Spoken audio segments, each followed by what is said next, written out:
Hey guys, welcome to a studio channel video. I know it's been a long time. We're working on the 458. That over there is a Bricklin, lots going on there, and it's all gonna be on the main channel. But this one here, I love chatting with you guys and just kind of going back and forth, and we do kind of a one take sort of deal. So what I've been up to is one, filling the queue for the studio channel. Lots of really cool things coming. Just give us a couple of weeks. Spring, we're gonna start taking off. But aside from that, what I've been doing other than building up the videos is focusing on this important thing. This is the pivot bottle. You've seen me use it a few different times in a couple of videos. The Grand National as an example, I can't think of the other ones, but a bunch of other videos where I'm working on the underneath, either the headliner or down.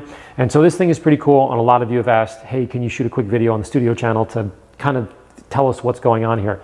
So the moral of the story, or the backstory, is with COVID going on, we all know everything is completely crazy, rightfully so. It's been a tough time, but from a manufacturing and business perspective, it's also been a nightmare because the bottles are really hard to come by. The triggers, if you've seen on my website, I say, hey, if you don't need a trigger, just let us know so that we can kind of save them, because they're just impossible to get right now. So the mental thing, you guys know I like to do analogies, is you're in the backyard with a piñata and the kid hits the thing and all the candy hits the ground. All the kids are running in and grabbing it. That's kind of like the manufacturers right now with respect to bottles. So it's a little bit like, yeah, everybody's kind of freaking out. So I sat back and I said, instead of doing this battle, meaning it's hard for me to run in and get the candy with bigger and stronger companies, right? I'm more of a smaller company.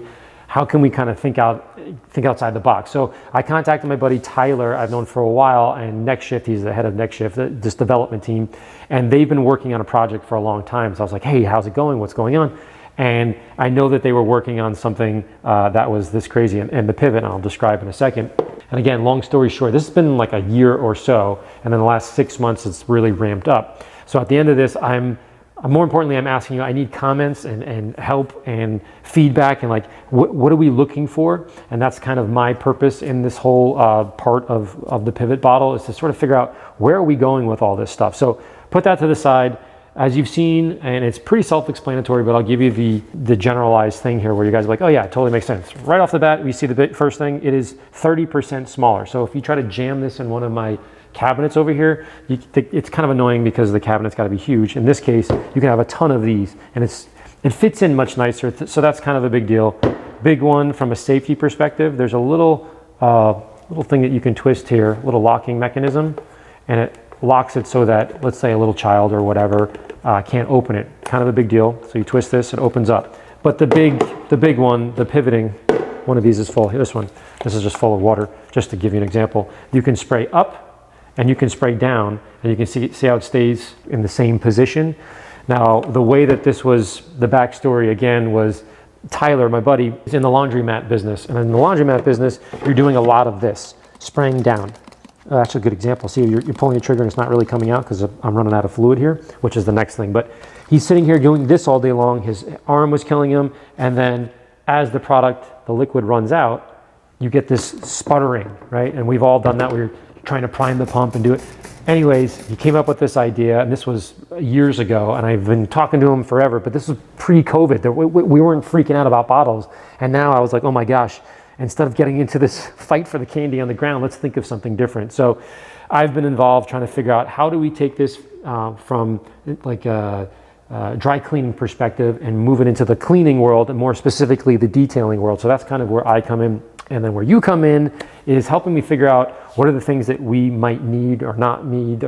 So we're right at the end, we're like rounding third. And now here's the challenge that I didn't know was coming up, because I'm set to launch the ammo version of this in July. However, because of COVID, once again, I'm sort of circling back to actually get something manufactured. The MOQs, minimum order quantity, how many you order, 100 or 100,000 or a million or whatever, have skyrocketed because the manufacturers of bottles are obviously in high demand right now. So that's kind of the problem. Hence, we're asking people to pre-order them, and the way you do that in modern times is Kickstarter and all these kind of fancy programs. Kickstarter is the one that we've chosen, and what we're doing is 2 for $20, 4 for $40, and 12 of these bottles for $98, and they should be shipped and delivered somewhere in the July timeframe. So that's kind of why I wanted to come on and just basically say, hey, if you can't do that, that's totally cool, but at least leave some comments like, man, I wish it did this, or can it do that? Because we're so close to being able to put in the final dimensions and drawings and all the specs before we get the MOQ and before we place the order. So we're right there. I wanted to hop on and say, if you can do anything, that would be super helpful. Of course, if you have any questions, shoot me an email or leave a comment here. I'm trying to think if there's anything else. Oh yeah, so it's a 2.5 milliliter trigger, which was one of the things really important to me, meaning when you pull the trigger, a decent amount of fluid comes out. So that's kind of important to me. And of course, chemical resistant. That also was a big one. Why?